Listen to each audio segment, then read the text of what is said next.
Hey guys, how are you? Welcome back to Life, Lo Nuestro, and everything else. This podcast is about real conversations with real people, stories about culture, growth, fatherhood, creativity, and everything in between. Today, I am sitting down with my good friend Moises, who is a father, a husband, a leader at work, and an artist. Someone who approaches life as a student. Do I get that right so far? That is, man. That's absolutely it.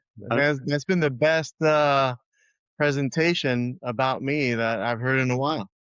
well, those some of your words that you sent over. So I wanted to make sure that I got it correct, just because I mean, as humans, we tend to have so many hats that we wear, and we tend to mix and dabble in so many things that it's hard to really personify the person that you are, right? Because we can be one person one day and another person the next day, right? That's part of the human capacity that we have as humans to be able to adapt to whatever circumstance or need that is around us. Um, so obviously, I know you. For the audience who hasn't had the privilege of getting to know you, tell them a little bit about you. ¿Quién eres? ¿De dónde eres? Where you're from? And a little bit more about your background, brother. Absolutely. Thanks for the window. So Moises Yalarza, I go by Mo, right? I First of all, I'm a dad, right? I'm a husband. Cliche, but that's the facts, right? I learned that a long time ago from an old friend that told me, "You're not your work. You are you, human being, right? What are you?" So that led me to say that after learning that. But dad, husband, friend to many. At work, I've been in leadership in the sales capacity right now for a real estate company that focuses on co-living. So our main focus is trying to solve the affordable housing crisis one room at a time, right? Which is purposeful, and it's hard to find work that's purposeful sometimes. But I'm happy and I'm lucky that I found it. And I lead a team of sales development reps. They reach out to hosts and they engage them to speak to account executives, right? Um, at heart, I'm an artist, from what you can see in the background. Um, I went to school in New York, School of Visual Arts. I did a little painting back then, had some exhibitions. I do it part time now because my focus is mostly work and my family. But as of the last 2 years, I've been really putting in a lot more energy into my passion, which is art. And I'm slowly doing a lot more, feeling a lot more myself in that space, which is I love that. exciting, right? Um, and I finally found, right now I found the groove, right? I've learned how to balance work. I learned how to balance my art, my passion, and I'm still finding the right time to spend with my family. I think Yeah, I that presented that in a nutshell. no, that was great, man. It's what I got from that is you're finding yourself, which is great. Part of our journey in life. It's yes, we want to find what purpose we have in life, right? And purpose can be many things. It can be family, it can be work for a lot of people, it can be distractions, it can be a passion that we have with this art, whether it's music, whether it's traveling, whatever, right? You can find a purpose on anything in life, right? So for me, being able to hear you talk about who you are, right?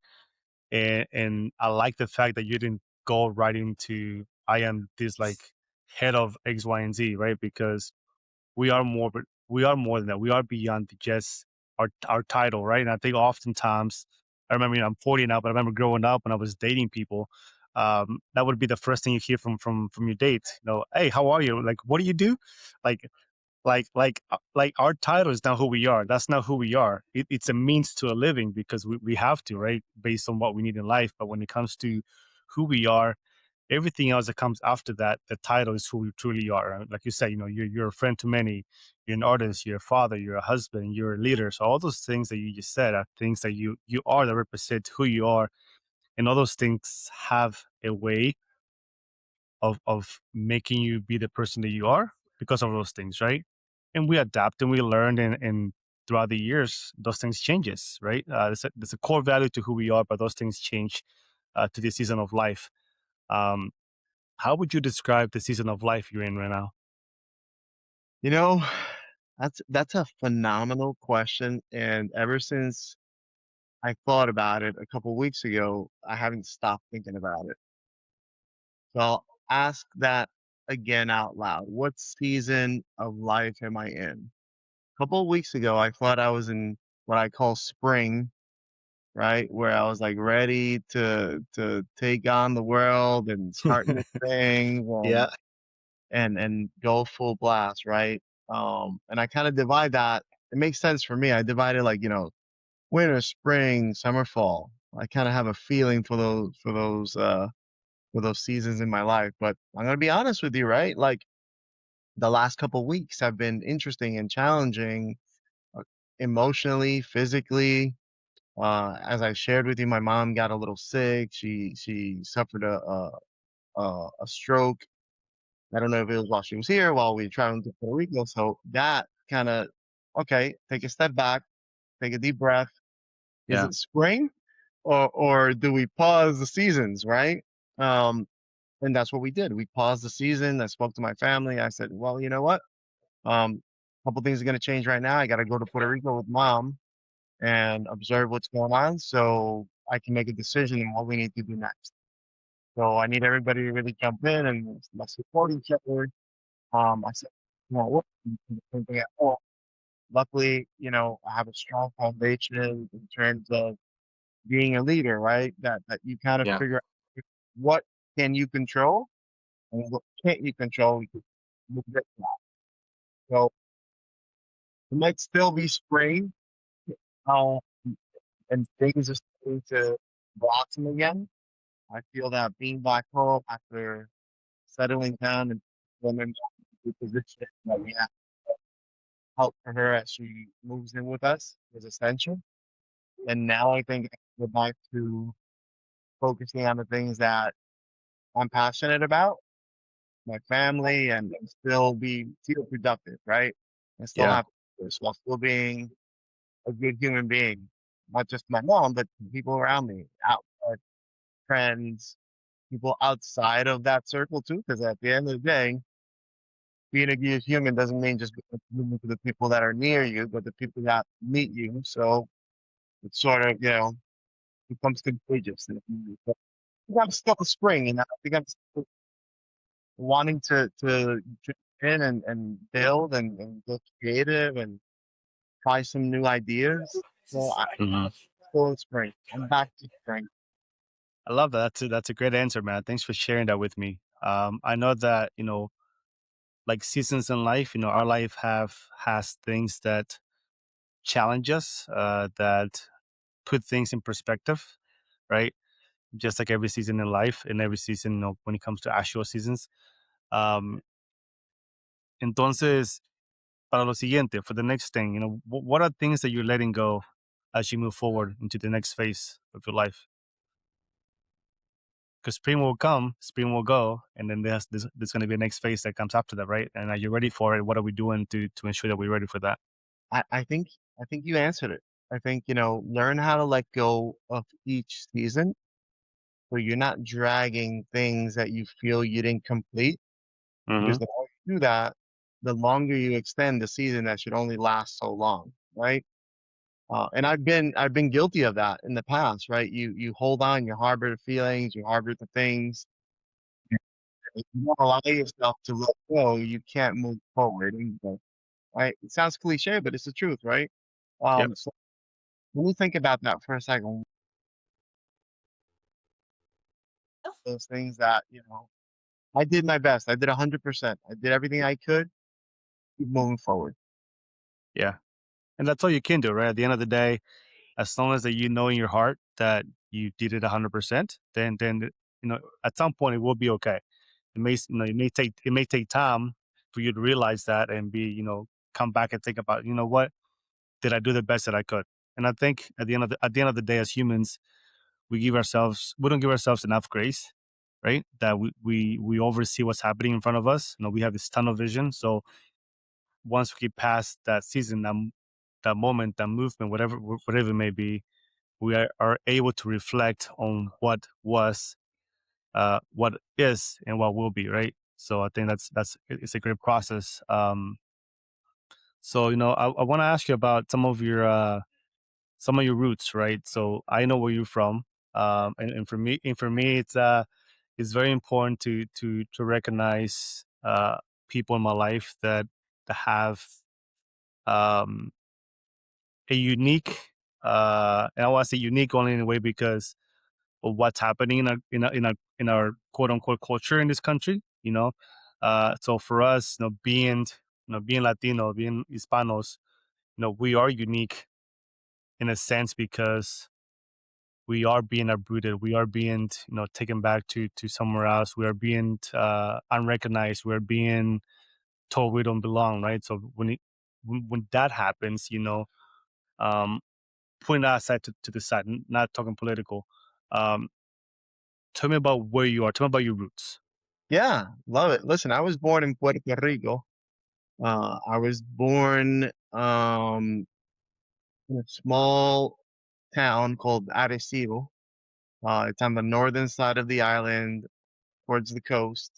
My dad had a farm that he inherited from his parents, and he used to grow pineapples Well, back that's awesome.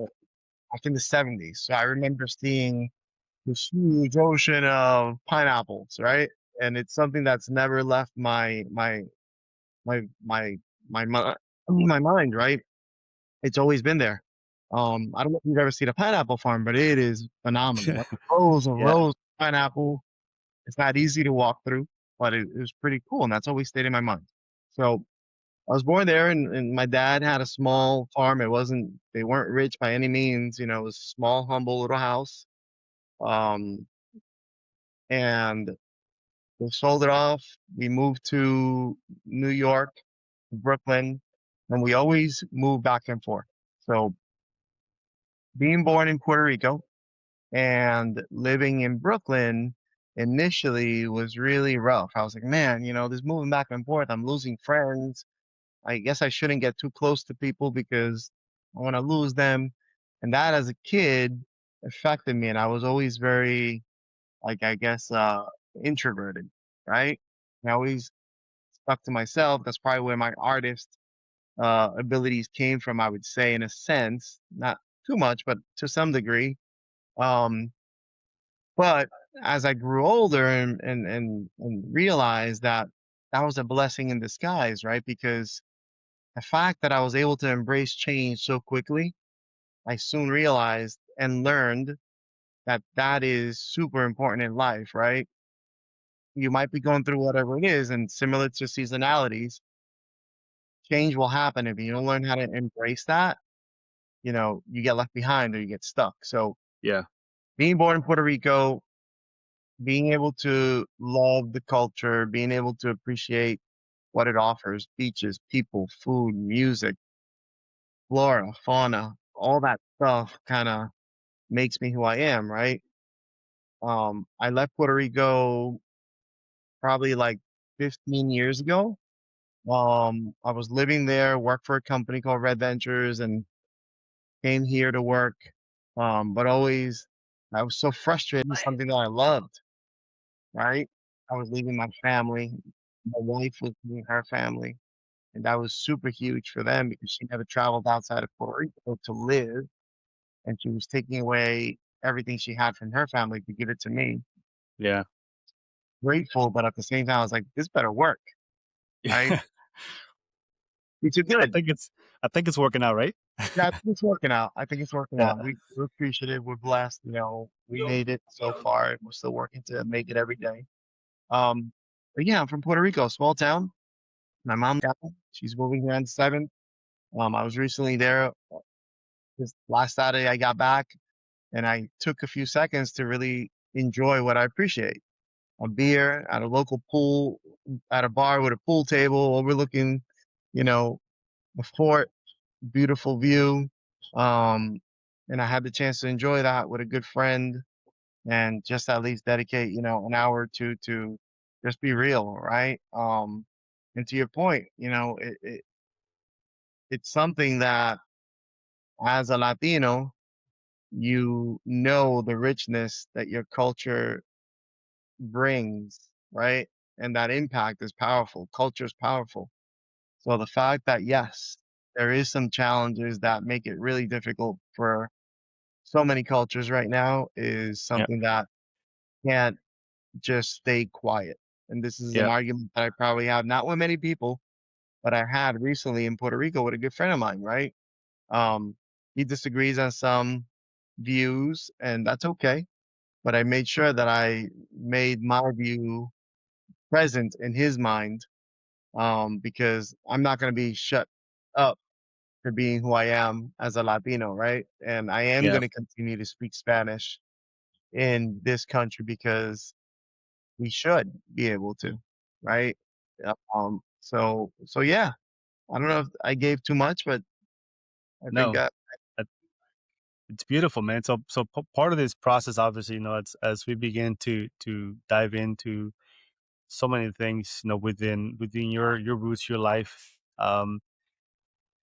La historia que tenemos como latinos is mucho más diferente, right? So our story is very different. Everyone has a story, right? Don't not putting any other race down. Everyone has a story, but there's something very unique about the Latino community and the impact that not only we bring to other cultures, to other countries, but also how we show up, right? When it comes to family, when it comes to friends, when it comes to authentically being ourselves, because like you said, like I'm gonna speak Spanish. I am gonna be myself, right? And part of that process is allowing ourselves to be okay with others not being okay. Allowing ourselves to be authentically ourselves, because sometimes I know for me, from my experience, for me, when I got here at the age of 5, I'm 40 now. When I was 5 and I was brought over from Mexico, my parents brought me from Mexico. I didn't have a choice. I grew up in the rural South in South Carolina, and there wasn't people like myself. I was one of maybe 3 or 4 people that were of my color, for hundreds of miles. There was plenty of plantations, that harvested um, beans, that oranges, strawberries, cotton still, even in the 90s, believe it or not. Um, and those were all farmers that were Latinos, Hispanos, right? And they weren't my friends, right? But those were the only people that I knew that were of, I guess, close to me, right? And it's not like I could just walk up to to a farm and be like, hey, can I talk to your kids? No, it didn't work that way, This I remember as I got older, my mom and my stepdad opened up the first like Latino grocery store in Greenwood, South Carolina, and for us that was big, like having a place to where our people can come in and buy a cassette tape that we had back then, a VHS tape from Mexico, Latin America, or tortillas, or uh, okay, dulces, pan that what they couldn't find for hundreds of miles was a big deal for us, and it was a big deal for them. To the point to where I remember one of my vivid memories growing up in the South was my stepdad was very um, crucial about making sure that those products were available to everyone else. So because a lot of these farmers didn't have transportation, they have legal status, they couldn't just drive, 30 miles, 50 miles to our grocery store. So my stepdad got really smart, bought a U-Haul truck, put shelves on both sides of it, okay, and every weekend we would take product to these farms, and as soon as we drove into the farms, we just honked the horn, and 30, 40, 50, 80 Hispanics just flag out of these just trailer parks and like buy every single thing that we had in those trucks. And they were so thankful. They were so humble. They were happy to be able to see a product they hadn't seen in decades. And it was quite an interesting story, to the point to where on the weekends, I didn't want to I didn't want to longer help him sell the products. So I would make him leave me behind. But hey, I know you have to go to the next county. Leave me here, pick me up at the end of the night. He'd be like, "What?" I'm like, "I want to be here with my people," just because I didn't have that. Aside from my stepdad, my sister, my brothers, and my mom, I didn't have that Hispanic culture that I knew of growing up in Mexico, right? So it was quite amazing being able to one, him trust me enough to, at the age of like 10, 11, leave me with 80 strangers. But that goes back to my point earlier. Like we take care of our people, right? Like they didn't ask who I was. They just thought I was some other random kid from the farm, and they fed me. We played soccer for hours, we danced, and those were some of my happiest memories that I've gotten so far. When it comes to growing up in the South. In the South, I mean, there was many other things. Getting bullied and picked on and laughed on because of the color of my race and the way I spoke.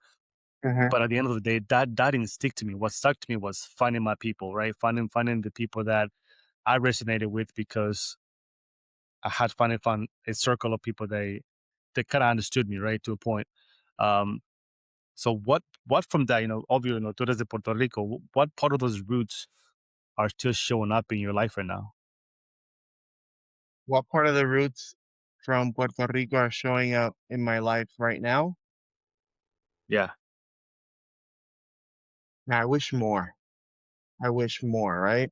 Um, we don't really have, sometimes, I don't want to say we don't have the means, but it isn't easy to travel to Puerto Rico with a family, right? Because flights are expensive and yeah, and it almost becomes impossible, right? So we yeah. do have family often visiting us, like my mom or my wife's mom or her aunt. Right now, her aunt lived in Pennsylvania, so she's moving to Charlotte or Fort Mill in the next several months. So we'll have the cooking, right? Which is the thing. I think all cultures come to the table, right?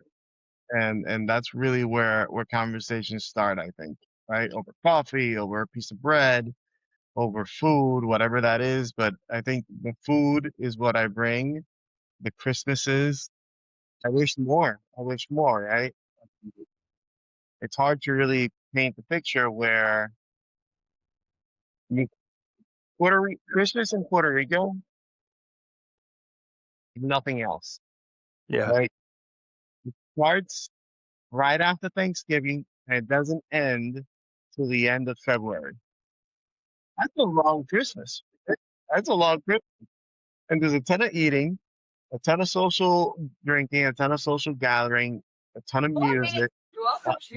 So I wish I could bring that vibe here. It doesn't exist, right? First of all, yeah. it's cold. Um, the food isn't the same, and it's hard to find sometimes. But we try to do our best, bring family over and you know create our own Christmas in Puerto Rico. And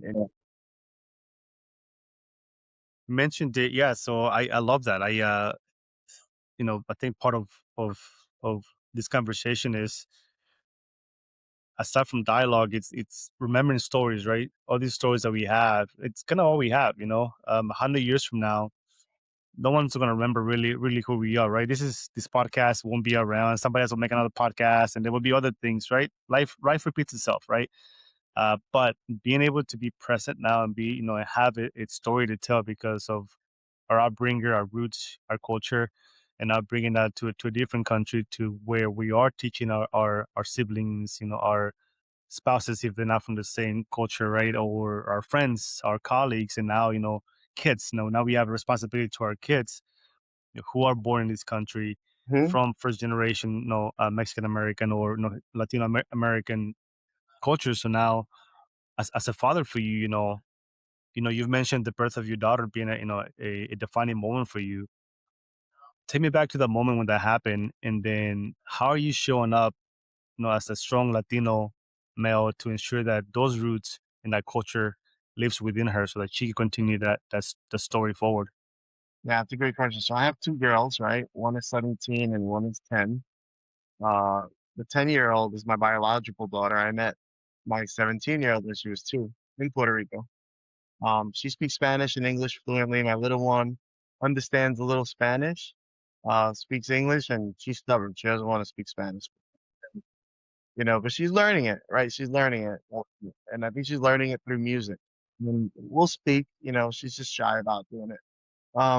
So I think, as a Latino father, trying to continue to instill the importance of our culture in our family, I, I, I have found that doing multiple things keeps that alive, right? A couple things for I'll give you an example with the little one. As you know, I like to paint. Every once in a while, I'll get into my Boricua feel, and I start getting pintoresco with, estampas de Puerto Rico. Um, and she'll join me in painting, So she'll ask me, "What's that?" And that gives me the opportunity, and I take advantage of. Oh, that's Puerto Rico. That's this, and Morro. This is what it Yeah. is. This is una casita en el campo. This is what it is. I used to go to my uncle's house in Grande, a town in Puerto Rico, uh, and we used to have roosters, and we'll get into it, right? Um, I take advantage of those moments and like, open up and share as much as I can so she can absorb it. Also, music. Her grandmother, my wife's mom, brings typical candy, food, incense from Puerto Rico, and she gives it to me. Hey, this is what well uh folkloric dress was. Right? She Yeah. knows. She knows what bomba is, and she'll dance it. You won't know how important it is to know that yet, but knows it, right? So my goal is to make sure that I drop little seeds of so that when she goes to Puerto Rico every once in a while, she remembers that, right? And I Right. remember if we're there, bring up a moment for culture check, right? Right, let's learn about Puerto Rico, right? Let's not just go and eat. Let's learn what this is and why. Um, and every opportunity we have at school, if there's, for example, here at Fort Mill, they have like a wax museum moment in grade school. You know, Yeah. try to instill, well, let's take advantage of this moment and let's represent, right? There's many options. At the end of the day, it's yours. But you need to say about the crowd of turn around. She's going to be Rita Moreno.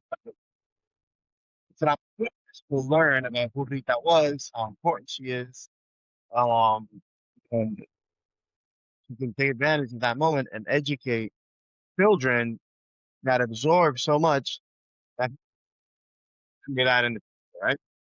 So it's not like the butterfly effect to say who you are. I love that. I love that you're being very intentional when it Yeah, comes that's to it. teaching a girl. Yeah, no, and I think they'll remember that, right? So there'll be a lot of things, times, I'm sorry, that we think as fathers, right, that they're not listening to us, and they're not, right? But every once in a while, that something would hit, right, and they'll remember that. Those little Yeah, things, and whether it's a story, whether it's a picture, whether it's a painting, whatever you do with this music. I think for me, it's important to. I think the biggest things you can do for a child is those stories, right? Through music and art that are so recognizable, and they can also adapt because they kids love that. Kids love music, kids yes. love art. Um, I recently, speaking of music, I recently got to go see Tito Puente Jr. He was in Charlotte. Oh man, what that was by far one of the best. I don't want to say salsa because it's not technically salsa. He gets mad when you say salsa. He says he calls it like Afro beat, Afro something because obviously all of the salsa, merengue, bachata stuff came from the African American communities back in the day. They migrated, so he was very adamant about not calling it salsa, right? But that hour and a half set that Tito Puente Jr. did in Charlotte, man, it was phenomenal. I couldn't stop dancing. I couldn't stop singing. And what I liked about his set that it wasn't just like music that he grew up with, music that he has made and come up with, but through that process, he was telling his late father's story and how amazing Tito Puente was, how influential he was to the Latino community, specifically to the Latin American community, and just being able to hear through his eyes, and he had lived it, he had seen it, he grew up with it, and now he's in his late 40s, early 50s. He's still doing it. He's making money through that, but because of that story that his dad never stopped telling him, never stopped teaching him, right? I think he resonated with him obviously, and he's doing an amazing job and has an amazing career doing it. So, which I think it's pretty cool. Yeah, that Ahí was that sí was ahí sí que se puede decir que resuena el tambor, right? man. It was phenomenal. My wife Giovanni came with me. She actually took me. She like, I've got a surprise for you, and we went to the jazz club in Charlotte. Yeah, and she had never seen anything like that. Yeah, the jazz club, man. Yeah, I'd like to go to the jazz club. I've been telling my It wife was, that we would go, and we haven't done that. So it's worth it. yeah, It's it worth is. Yeah, every penny. Yeah, yeah, we enjoyed it, and we want to go back to see more. That was the first time they had a Latin style of music at the club.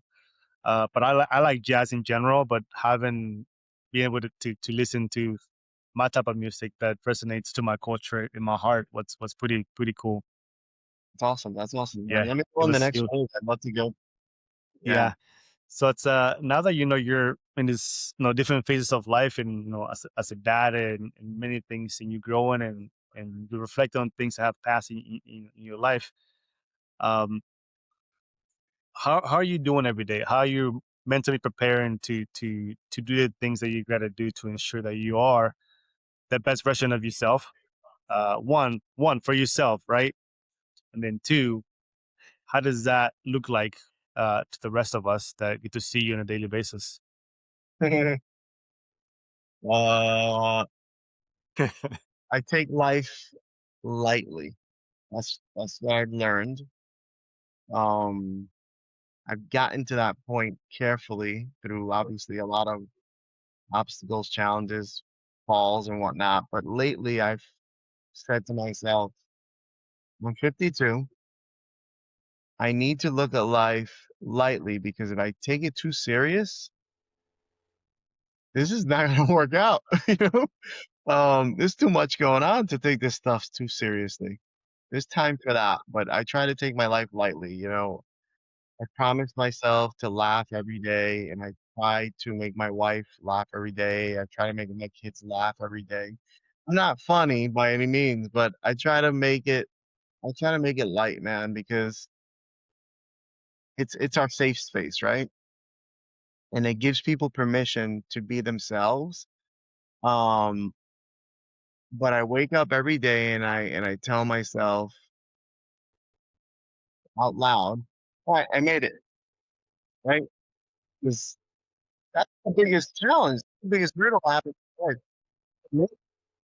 Throughout the day. I made it. I woke up. I made it. Right now, what?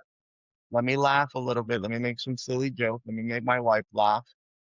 Once we get that going, the day's pretty easy after that. Everything that happens, I think we can manage. Um, I love that. That's a good answer. and I know that in my life, the first thing I got to do is make sure that I support my kids, make sure that they're happy, make sure that they're laughing, make sure that I listen to them, make sure that I try to be the best husband I can be by listening more. Right? Yeah. And I think I wanted to start reading a book, a small book. I think it was like How to Hug a Porcupine. It's a great title of a book. I love that title. Like you can be like I used to be, and I can be, but I'm working hard on not being that porcupine, right? Nobody likes to hug a porcupine. Porcupine, you know, be approachable, be sweet, be funny, Yeah. right? I try to do that every single day of my life, and I think that allows me to be able to manage things that come at you out of the blue. Yeah. Being the person, This is great. I love being able to just talk. I'll have to bring you over my book. I have to send you over my book that I wrote. parallel lines. Yeah, well, I've got two. The latest one that just came out is Parallel Lines, and it talks about emotional strength and how men are not often taught. Right, they're taught more to be strong more than emotional. As a 40-year-old man, I'm still dealing with that. Every single day of my life, like I want to be protective of my kids and my wife through different things because I feel that if I don't say something or do something, I'm protecting them, right? When at the end of the day, as the leader of your household, they don't want that. They want protection in different manners, right? They want to be able to make sure that you as a dad are emotionally invested and you are regulating your emotions through being aware so that you can show up better, right? Like shielding them from a conversation or from a uncomfortable thing in life, it's not going to make them better, right? In the moment, yes, you protect them from whatever's happening, but long term, as a man, keeping that to ourselves is not healthy, right? So being able to be strong enough to be emotional emotionally aware of who we are and expressing that to whether it's our kids, if it's something that they can hear or our spouse is something that we have to be better on.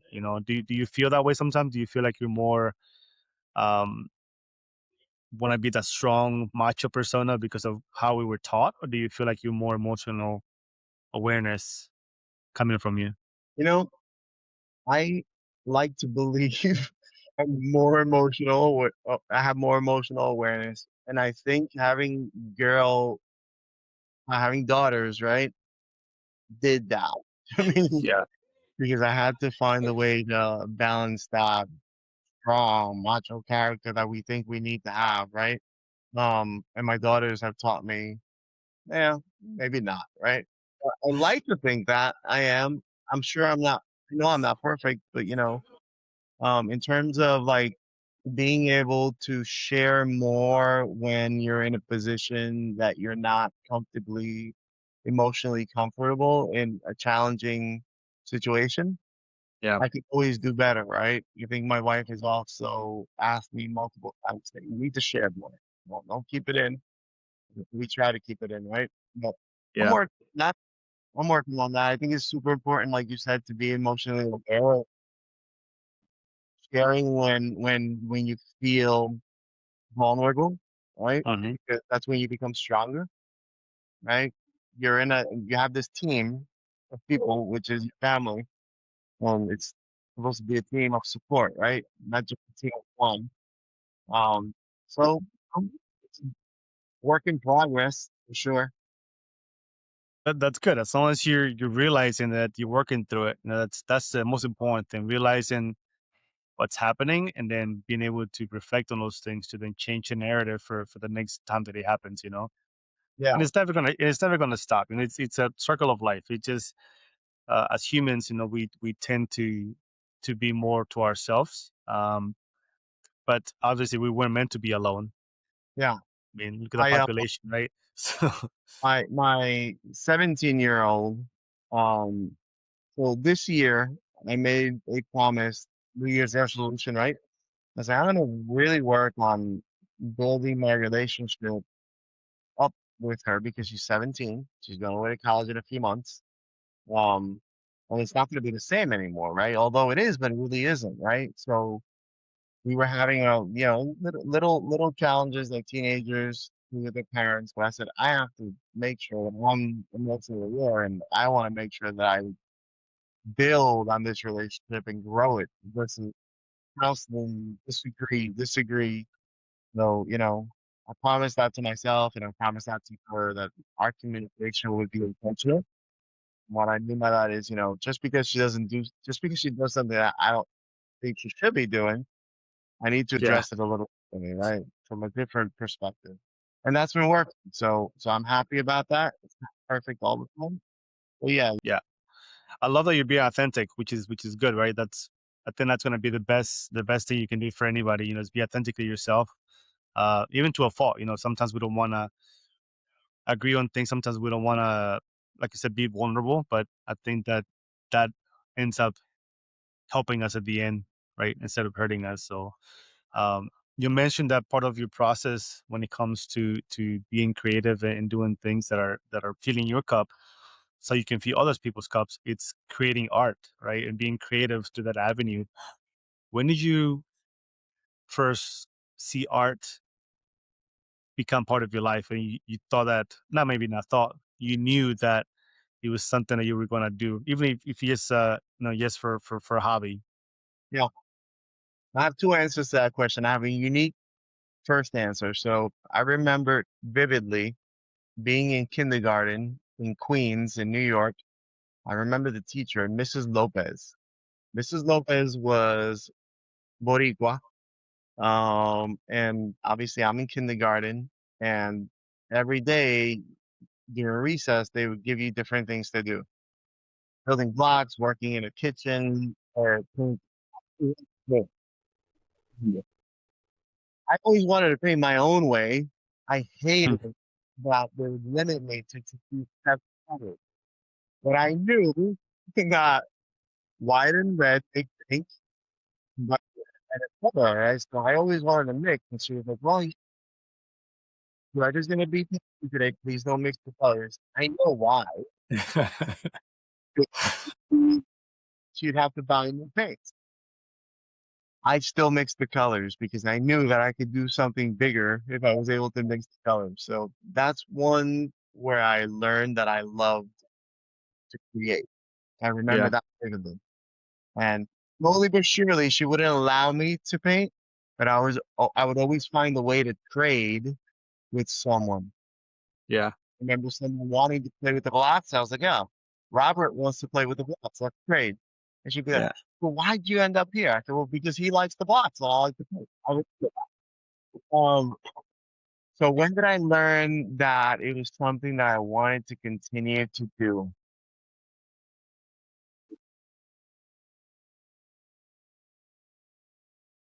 Um, I don't know. That's a great question. Obviously going to school for art, it, it was all I was good at. I was in sports, and I wasn't an avid reader. And I wasn't great at school, but I did like in New York. I had the opportunity to exhibit some pieces at a friend's bar, and that kind of took off. And I had a couple shows, and I was like, "Oh wow, I can make some money off this. Keep following up with this." And then moving to Puerto Rico and finding people that were in the art circle and having some exhibitions there. I think that's when I was like, "Oh yeah, I could do this." You know, I still needed a second job with all, but I knew I wasn't going to give it up, right? I knew I was still going to do it. yeah, Yeah, I still do it.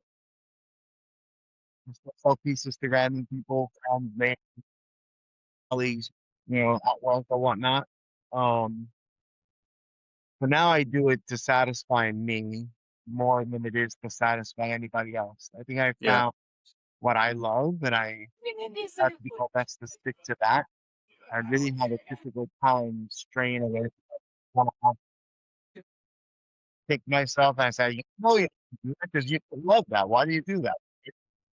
Um, for example, this piece back here is a piece that a friend of mine, young entrepreneur, he's doing his own business. He wanted to do a piece, wanted to buy a piece online. But he said, "Hey, I remember you paint, so I wanted to contribute it to you, but I want you to paint something in your style that resembles entrepreneurship." And it's been a difficult piece to really say I'm happy with, although I'm not Yeah. happy with every piece that I make. I'm never happy with them, right? As an artist, you want Yep. Welcome to being an artist. yeah. So this has been the most challenging piece I've been working on yet. I want to make sure that he likes it, and I'm straying away from what makes me happy. So it's a work in progress, right? Uh, so yeah, well that's what I'm thinking about. I love that you're creating, man. I love that you're finding something, besides your everyday life that has to happen, right? With kids, with the wife, with the, business and such. I love that you're finding something that's giving you a type of meaning that's creating. I think art has a way of, when you're an artist, of making you see things, in a different perspective. One and two, it allows you to then have the time to create, and through that creativity, it allows you to be more, more free, because you're letting go of whatever's happening. You can feel it when I paint. I go months sometimes without painting, and I just feel this stress on my shoulders. And the minute that I put some, prints, because I'm a huge, I'll share a little bit of my story when it comes to painting. When I paint, I paint in a different manner. Like most artists have an idea of what they want to paint. For me, it has always been music. So I will put on a record, I will put on music and a blank canvas, and whatever comes through me through that music, that feeling is what I paint. I've never painted something other than what I feel through that music. Yeah, yeah, that's nice. It's really, it is for me. But half the time, like you said, like I hate every piece and I'm never happy with it, But I've sold over 600 pieces, so obviously somebody likes them. but but for me, it's like I'm never happy with a piece. But I love the way it makes me feel. Like putting on a music and just listening to music for hours in my garage and just having a blank canvas. And what comes out of me because of that music and those feelings. Um, it's kind of like therapeutic for me, and I It really is. enjoy it. It is. It's like, you don't think, and I think you hit the nail right on the head, right? You feel, and it's a it's a switch. At least for me, similar to you, I don't paint what I feel from the music, but I definitely have something in the background, right? Whether it's música de Puerto Rico or some jazz or some hip hop, Mm, but I have to get something going to get me going, right? Sometimes a little glass of wine, uh, go with the feeling. And the yeah, feeling most is the fact that for the single eye, I'll say to myself, man, you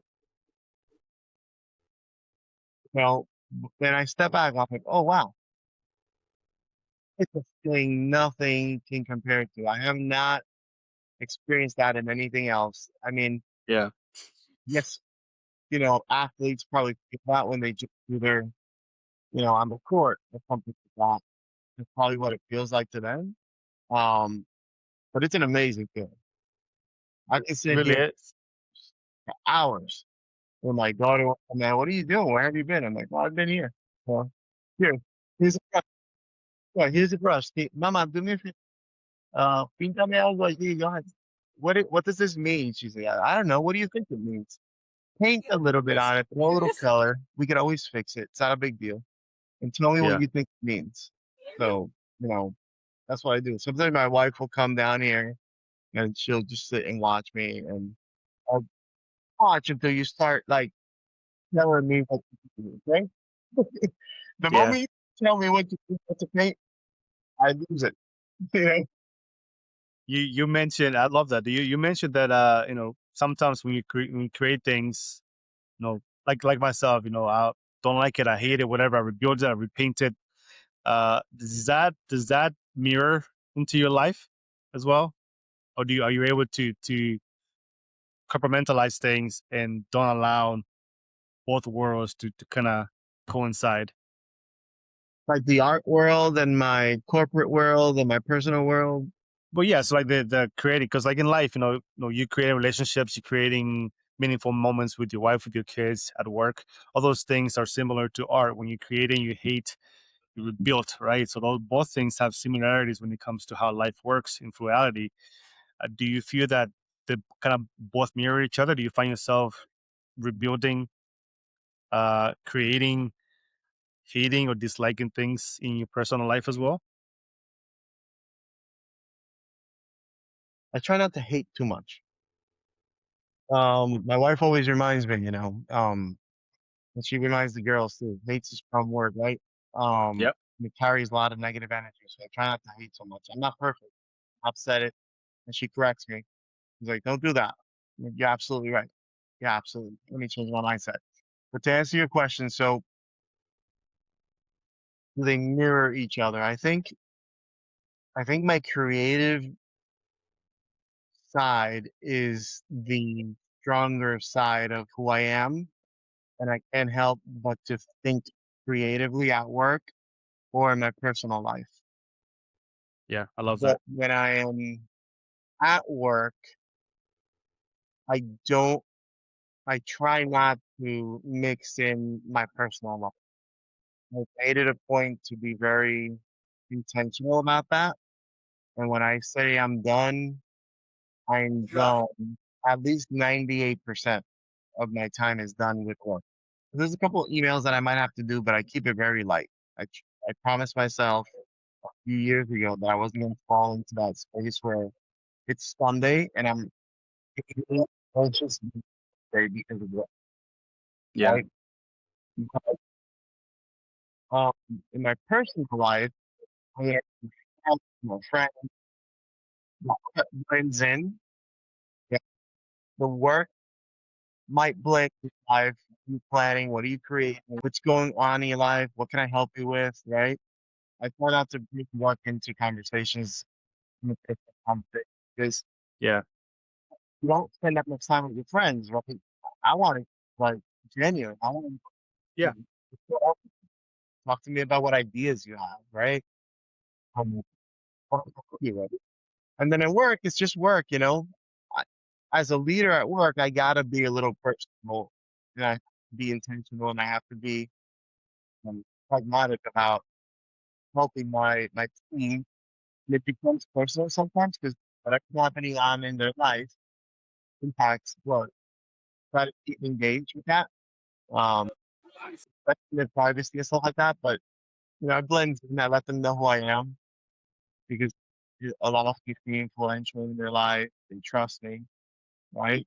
Um, just care a little, but try to be intentional in my space. Yeah.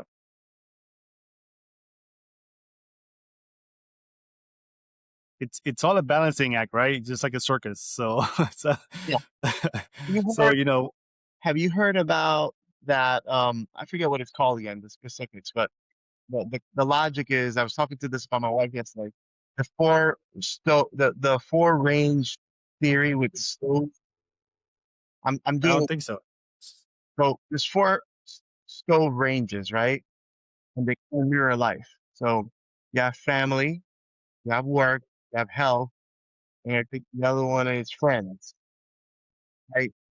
All those four stove ranges are on at the same time. They all absorb and require gas. But one eventually dims because the gas is not enough of it, right? So, like you said, it's a balancing act, right? All can't be on high at the same time. Right. In life, one typically tends to suffer. Like sometimes Yeah. you work so hard and you don't focus on your family and your Hmm. health. Or if you're focusing too much on health, you might not be focusing vice versa. So Yeah. yeah, you don't have to go through it. You just have to learn how to balance them and give enough energy for them to keep going. You don't have to go full blast on everything. Yeah. Yeah. You keep all still going. So that to me, that's like my new thing. I'm trying to balance it all and say, okay, I can keep all these going. Just have to be careful and intentional about the gas I give each of them. I'm not going to give them all gas at the same time. Yeah. It's interesting you talk about that because for me, for the longest time, still now, I'm trying to figure it out as we all are, right? I tend to be everything to everyone. I always have been. Um, it has its perks, but it has mostly negative effects than positive, right? Because like you said, when I'm giving everything to everyone at the same time, I'm not giving enough to what's important, right? I'm not prioritizing someone versus the other person. Like just because no, and this is where we're finding the circle of people that are genuinely connected to you and understand you to a core. It's so important because what happens when you just to everyone and then everyone's pulling it at the cord to give them, like I said, gas or whatever it is, and you have no gas to give to everyone, then you burn out, right? And now everyone's mad at you because you're not there for them because you have been there for them so many times and now they expect it from you, right? So over the years, I've gotten better at becoming the no person.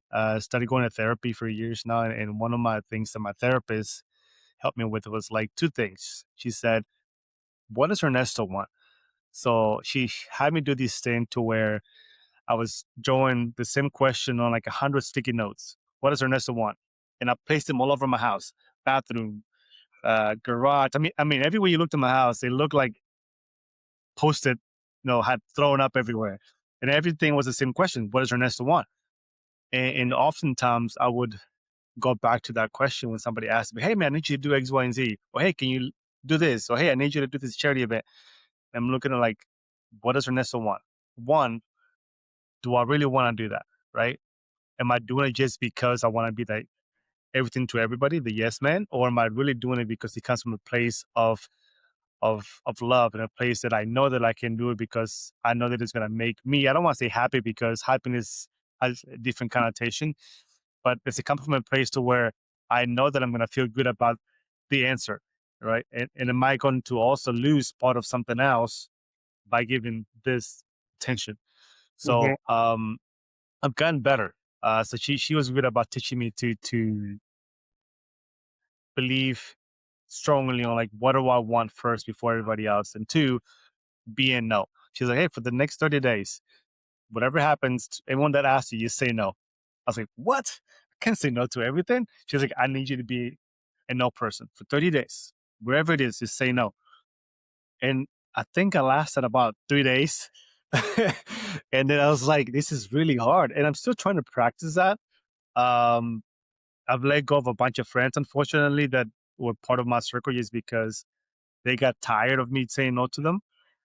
So that tells you, that's a huge tell that if someone's not willing to meet me halfway, that Yeah, they're not really friends. They're not really good friends, right? So, which is fine. No, I'd rather have two good friends than 100 friends I agree, who are man. fake friends. So, and I'm still working through that process. It's a working process, and I'm learning and I'm adapting, and I failed, and I'm learning, and I'm adapting, and I fail again. Uh, You're living, you're it's living, right? I am living. That's part of the because if No, you're not living, what's it's up? enough. Yeah. I mean, I've always said, you are your most important project, Yes. right? And no is a complete answer. You don't have to Yeah. justify the no. And Yeah. that's something my wife has always taught me. Um, it's like no is a straight answer. It's a full answer. You don't need It to is. justify the no. Yeah. No is a complete answer. And I tell that to my girls all the time, especially young ladies, right? Yeah. You need to be certain and sure about not no, because Yeah. no is a good answer. It is. Doesn't need to be, you don't need to explain it. Agree. So obviously with all these things, right, that we talked about, it's part of life and how heavy it is, and rightfully so. Where do you go mentally or emotionally to reset? Aside from painting, because obviously paint is a big part. Is that your Eh, thing? No, let me pause because there has to be another. I know there is. So, okay, I have it. Um, so normally it's painting, painting, right? But I would say for the last, man, probably for the last year and so, um, my wife said we have to be intentional about our lives, like dating. We have to do it. Because there was a point in time where it was like work, the girls, house, this, that. And we found ourselves in a position where it was like we disconnected. Well, what happened, So we promised ourselves that we would pick every month one thing to do, simple, doesn't have to be expensive. And we we've done it almost every month. But eventually I said, no, we're going to this. Well, let's pop over there. Let's escape it. Organize. After taking advantage of those times to really, get settled and like time to break, and it's worked. I love that, man. It's again part of what I see with you so far through our conversations. It's that intentionality, right? So intentionality with your work, with your art that you love so much, creating with your kids, with your wife, and with yourself, right? I think that intentionality part is what is probably driving you as a human, 'cause it's allowing you to be really intentional. There's a theory about it's called the string theory. I don't know if you've seen it before, where like there's this guy who did a string theory where uh he put a string between him and another human. They were both pulling at it really hard, right? And then they started talking. He was like, "Hey, how's your day?" Right? And as soon as he started talking, he picked up his phone, right? He loosened up the string. It's like, okay, yeah, that's great, good. And the guy looked at him and was like, "You on your phone?" He's like, "Oh, yeah." He's like, "How does that make you feel?" He's like, "Well, it hurts. Like I don't feel connected." Right? And then like, he's like, "Well, let's do it again." Put his phone down, and they did the string again. He's like, "Okay, continue." And he started again, and then yet again, he did something with his phone again. And like the guy he wasn't mad. He was just like, he didn't know it was happening. He was testing them. He was, something that I saw, and I love that. The fact that something as simple as as a phone, right, can be so hurtful to people, relationships. I had the privilege of walking with the monks, and I haven't told anyone this because it's something that I keep kind of private, but I'll share it with you. Is because I share a lot of things on social media, especially quotes of things that I see that I create, is because I like people thinking about those things to make them think, right? So a lot of my personal stuff thing is shared, except for like maybe pictures of our family once a month, right? But I I had the privilege of when the monks were in town, of walking with them. I started my walk with them from Fort Mill all the way up to Charlotte. I walked almost 15 miles with these monks, right behind them. Um, it's something that I learned. We made a stop right outside of Pineville, and because of how close I was with the circle there, I kind of snuck in. I was able to be literally like 2 feet from the monks as they were having their small 30-minute rest, and seeing the presence that they commanded by being intentional and not saying anything. That they didn't have to say anything. They were literally just there, right? And what atmosphere brought out of people that were around them, right? The whole idea of being, practicing mindfulness and being in one space with something that's above us, whether it's Mother Earth, whether it's whatever, whether it's a Hmm. God, whatever you want to think about, was beyond anything else I could ever imagine. And they talked about how a cell phone, they actually used it as a um they say you love her. So whenever they were mentioning you love her, I wasn't sure what they were talking because the guy that was talking didn't have his English wasn't the best. He was trying really hard, but he called his cell phone your lover. He said, "What do you do in the morning when you wake up? What the first thing you do?" Like, you pick up your lover. And what do you do throughout the day? You're with your lover. Like, you love her. So the cell phone thing became an explanation of like, that's kind of your lover. At the end of the walk, he's like, you guys have to do something for me. So you got to stop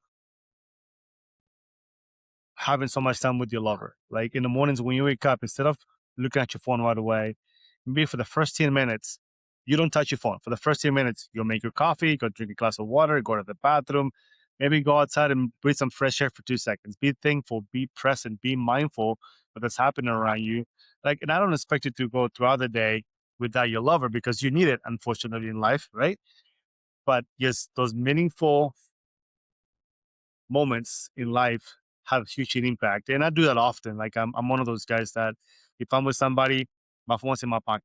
Like I don't have my phone next on the table. It's not look. Even if you have your phone, and it's sitting down, it's as polite as that may be. It's still there, right? It's still Yep. there. If I hear Yep. buzzing, I have the urge. Like it's almost like a crutch. We want to be. This is our crutch. We need it, right? So having your phone in your pocket sets a precedent that allows you to be Yeah. one mindful and also intentional with the people around you. Yeah. It's physical as much as it is psychological, right? Because your dopamine Yeah, levels, your endorphins kick in, yeah, and you're hooked, right? Sounds ugly, but you're hooked, right? It's almost like a drug, right? So you're right. You have to be super intentional. You have to be, and listen, I'm not preaching like, we all make mistakes. We all work on things, but you're right. You're not, nothing bad will ever come from being intentional, especially correct. with your family, with your friends, being in the moment, right? Knowing, okay, this is sacred time. Me and Ernesto, I'm not going to be on my phone. This is me and my daughters, me and my friend, put this aside, right? Yep, But it's true, it has to happen, because nowadays you are hooked on that thing, man. They have everything in it that you need, and you have to be intentional. you do. Yeah, I agree. So I love that. Like I said, back to I think I went off the rails. I was talking about your answer with your wife. I love the fact that you're intentional, with the girls, with your work, especially with your wife, because I know the importance of having that connectivity with someone, and it's very special. Um, so right now in your life, what are you most grateful for, and what are you still searching for?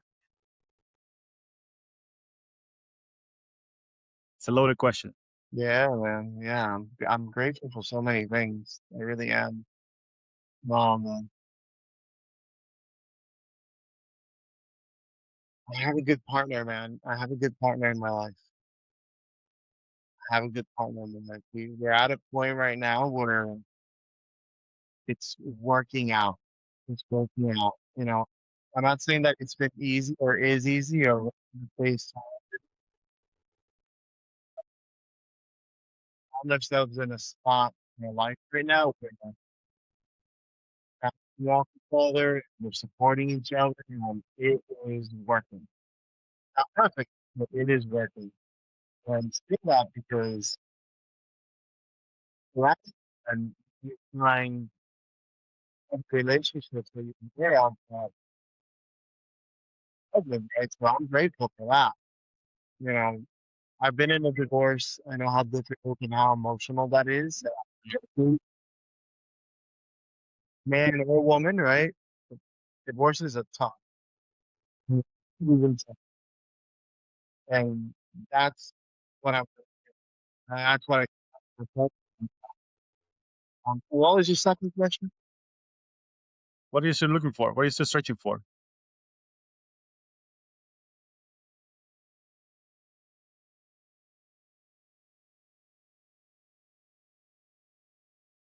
Yeah.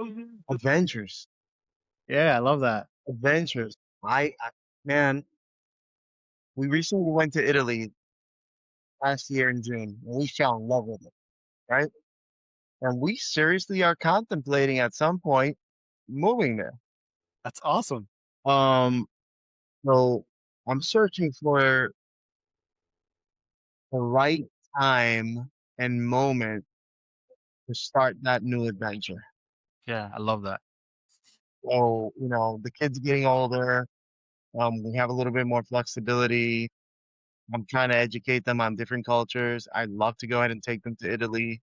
So, um, that's what I'm searching for. And the next adventure, learn something new about a new culture and share that with the people I love. I love that, man. La Dolce Vita, right? Is that what they call it? Yeah, yeah. I don't That's say, awesome. I've heard they got really good wine, so you might be okay there. yeah, yeah, yeah. Have a good wine. Have a good wine. Yeah. Yeah. Good wine, beautiful scenes, beautiful people. I love Culture's it. amazing. The food is great. Food's amazing. You know about food. You know the food's amazing. The wine's great. The people are great. The culture's great. But Florence, and I say this, and this is the best way I can describe it. Anywhere you turn your head, you will face beauty in age that has withstood the time, right? Like Yeah, the David. I mean, anything, architecture, you look at it, you're like, Jesus Christ, this thing has been here for so long and it I looks know. so beautiful. Like you cannot, it's inspiring, right? So being an artist, enjoying food, enjoying wine, enjoying people, that's the adventure. Right? Yeah, let me know when you go. I'll come visit. I'll make excuses every once a quarter to make a trip to Italy. Yeah. I think you mentioned a while back that you had a connection for like wine or something. No, it wasn't you. It was someone that I met through you. I wish I did. It was a connection I met through you. One of our friends that works with Bergen Company or something like that. I forgot his name, but he had mentioned it when I was gonna go. Oh, well, let me know I can hook you up. But I just forgot. And just Life happens, man. I get it. I get it. Listen, I'm so grateful that we were able to have this conversation. I appreciate you sharing your story and perspective. I know it's not easy, but conversations like this, reminds us that life is always evolving, right? We're always learning, we're always reflecting, and becoming something new. Um, so before we wrap up, again, thank you for your story. What's something that you want to leave the audience who is listening? A little piece of advice or some last words about life that you think they should hear coming from you.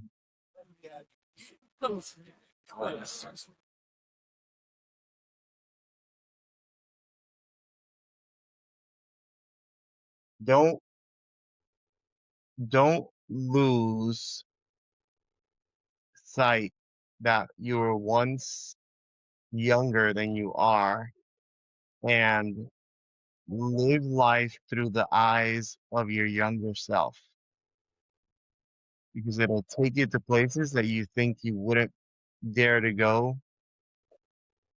at your age, and that younger you would have done it 2 days ago. Um, Man, that's I love that. I don't think that'll fit in a t-shirt, but it's great. yeah, and um, and let's just treat each other the way we want to be treated. Yeah, agreed. You know, there are so many people in this world around you. Don't be afraid to say hi to a stranger. You'll be surprised how similar your lives are, even though you might be different, Yeah, right? So don't be afraid to say hi to a stranger and be your genuine self all the time. Don't let anybody change who you are. Don't let anybody change your culture. Be your genuine self. Show up I, your genuine self. I love that. Yeah, I think that's something that came across today, right? Authenticity and being genuine. And I think it's a big thing. So conversations like this, obviously, nos recuerda, reminds us about how life in la vida is very layered. Our roots, our struggles, our growth, and the way we show up for people and others. Especially ourselves, right? When we fill our cup, we can fill somebody else's cups.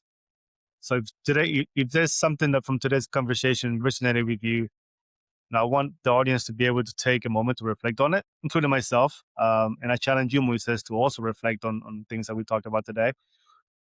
Share your story with somebody you love. I know for us, it's because of whatever reason, challenges, we don't want to communicate our story with people. But like you said, I think just being genuine, just sharing that story with somebody, it's great. Just talk to somebody, right? Tell them your story. I guarantee you, somebody would be happy to hear more about who you are. Yeah, Guarantee it, yeah, right? I agree. I agree. Man, I love you, brother. I love you so much. Appreciate it. Let's keep the conversation going. Yeah, Uh, man. Let me know when we have another one. We could have like a couple people share yeah, stories. yeah, yeah. That This sounds is good. so. This is part of what Lo Nuestro is about. Obviously, our stories, our people, our truth. Uh, Obviously, until next time, I want to make sure that everyone takes care of themselves. And again, man, thank you so much for giving me your time. It means a lot to me. I know you're a busy individual, and it means the world to me that you're able to share your story and be honest and open with me. Yeah, yeah, I appreciate you. Thank you so much. Let me know where you're at live so I can share beer with you.